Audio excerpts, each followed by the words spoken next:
We have more and more information now about the results of deep brain stimulation. So in the case of Parkinson's disease, there have been recently several influential large multi-center trials that have demonstrated a few key points.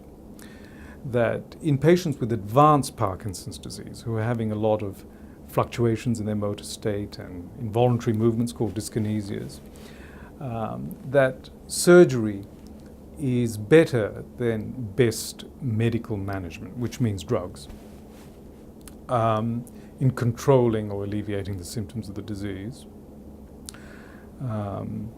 On average, surgery, compared with patients who are receiving best medical management, would result in 4 hours more on time for that patient. That is periods when they are free of the major symptoms of the disease, which I think is a real advance over medicine in that group of patients with the advanced disease.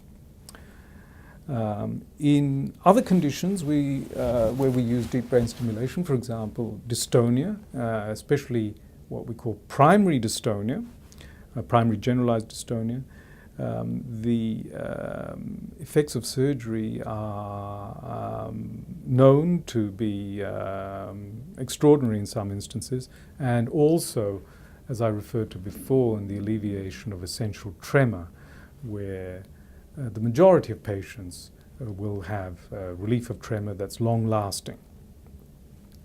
There is a small proportion of patients with essential tremor in whom the tremor can come back after a long period of time.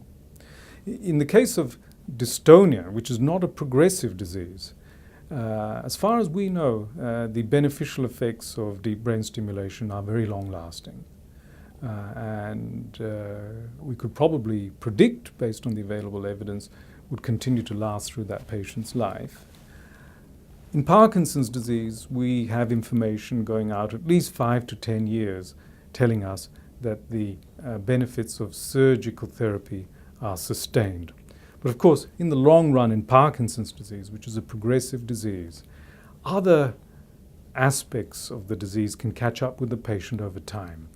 And these are parts of the disease that deep brain stimulation doesn't do a very good job of controlling. For example, bladder problems, speech problems, swallowing problems, certain problems with the gait or walking. And in some patients, of course, unfortunately, in Parkinson's disease, there's involvement of memory and thinking, and deep brain stimulation doesn't really help that.